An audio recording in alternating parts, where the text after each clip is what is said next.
John Carter, a visionary leader, was the founder and CEO of Haven Bites, a beloved restaurant chain celebrated for its cozy ambience and budget-friendly meals. Despite his immense success, John remained a grounded and humble man. He firmly believed in the power of hard work and treated everyone, from employees to customers, with utmost respect. His roots were in poverty, and he never let himself forget the hardships of those struggling to make ends meet. One of John's unique qualities was his hands-on approach to understanding his business. Even with his packed schedule, he often took time to visit his restaurants incognito. For him, it wasn't just about assessing the quality of service or food, it was about connecting with the heartbeat of his brand, the people. Both customers and employees mattered deeply to him. On a chilly Friday evening, John decided to drop by one of his restaurants situated on the outskirts of the city. Dressed casually in a hoodie and jeans, he blended seamlessly into the crowd, appearing as any ordinary diner. Nobody in the bustling restaurant had the slightest clue that this unassuming man was the mastermind behind Haven Bites, a man whose innovative vision had turned a modest eatery into a nationwide phenomenon. As John entered, he soaked in the vibrant atmosphere. The place was alive with laughter and warmth. Families shared stories over meals, couples enjoyed intimate conversations, and the diligent staff moved gracefully from table to table. Observing all this brought a contented smile to John's face. This was his dream realized, a haven where everyone felt welcome, cared for, and at home. Standing patiently in line, John's attention was suddenly captured by a soft conversation happening behind him. He discreetly turned an ear to the voices of two boys, barely 12 years old. Their clothes were visibly worn, and their pale faces betrayed a hunger that tugged at the heart. "Do you think we have enough for one burger?" one of the boys, Liam, asked his younger brother nervously. Noah, clutching a small handful of coins, replied hesitantly, "I don't know. Maybe we can share?" Hearing those words felt like a stab to John's chest. He couldn't help but recall his own childhood days when hunger was a familiar companion, and every meal felt like a luxury. He shifted slightly, pretending not to eavesdrop, yet the boy's plight lingered in his mind. When it was finally his turn, John placed his order and waited, all while keeping a discreet eye on the brothers. They had reached the counter now, fumbling nervously with their scanty coins. "Can we get one cheeseburger, please?" Liam asked softly. The cashier, a young woman named Sarah, gave them a sympathetic look. She glanced at their coins, then back at the boys. "I'm sorry, but that's not enough," she said gently. Noah's face fell instantly. Tugging at Liam's sleeve, he whispered, "Let's go. We can come back another day." But before they could leave, John stepped in, his heart too heavy to let this moment pass. Approaching the counter, he smiled warmly at Sarah.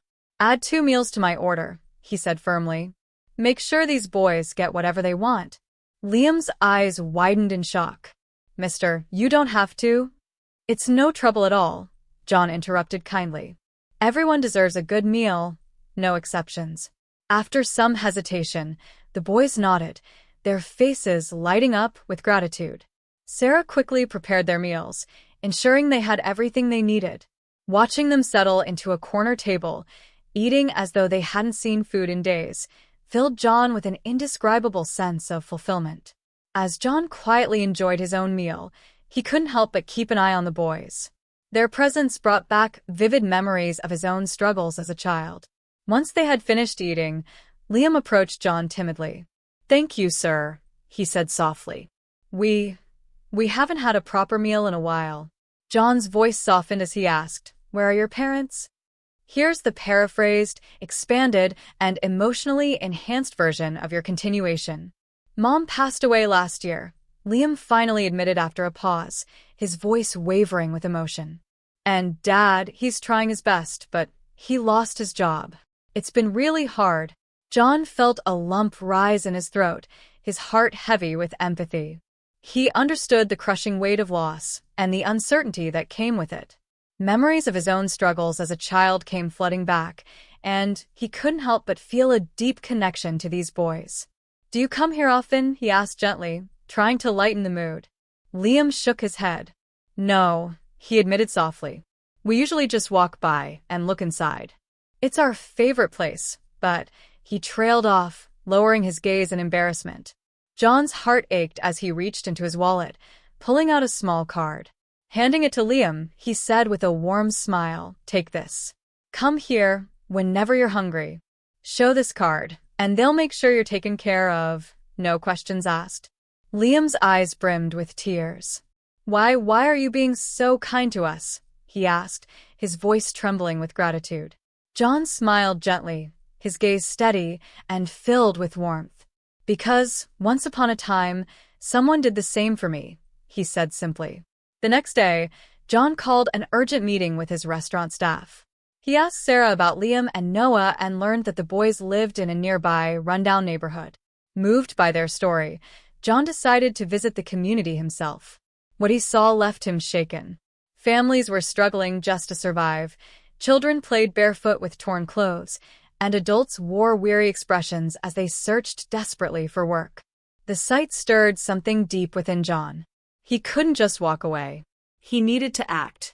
That very evening, John announced the launch of a new initiative called Haven Cares. It was a heartfelt program aimed at providing free meals to underprivileged families and creating job opportunities for those in need. But for John, this wasn't just about charity, it was about building a community of hope and compassion. Determined to make a real impact, John personally visited Liam and Noah's father, offering him a stable job at one of his restaurants. Overwhelmed with gratitude, the man accepted, his eyes shining with relief and newfound hope.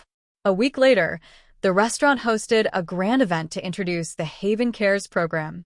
The entire community was invited, and every guest was treated to a free meal. The air buzzed with excitement and gratitude as families and children filled the restaurant. Standing on the stage, John addressed the crowd with heartfelt sincerity. "This restaurant isn't just a business," he began, his voice steady but filled with emotion.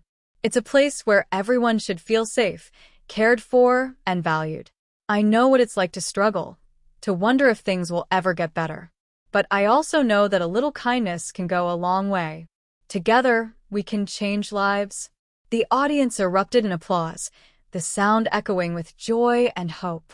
Among them, Liam and Noah beamed with pride as they watched their father shake hands with John on stage. It was a moment they would never forget, a moment when their lives took a turn for the better. From that day on, Haven Bites became more than just a restaurant. It became a symbol of hope, a sanctuary for those in need, and a testament to the power of kindness. John continued his undercover visits, always on the lookout for opportunities to make a difference. As for Liam and Noah, their lives transformed in ways they couldn't have imagined. With their father now a respected employee at Haven Bites, they no longer had to worry about their next meal. Whenever they visited the restaurant, they made it a point to thank the kind man who had given them a second chance. And John? He remained the same humble man, dedicated to helping others. He didn't seek recognition or applause. The smiles on the faces of those he helped were all the reward he needed. That's the story, my friends. I hope it touched your hearts as much as it did mine. If it did, I'd love to hear from you. Drop a comment below and tell me where you're watching from. It's always a joy to see how these stories reach across the globe. And hey, if you haven't yet, make sure to hit that subscribe button for more inspiring stories, tips, and tricks. Thank you for watching, and I'll see you in the next one. Take care, and bye for now.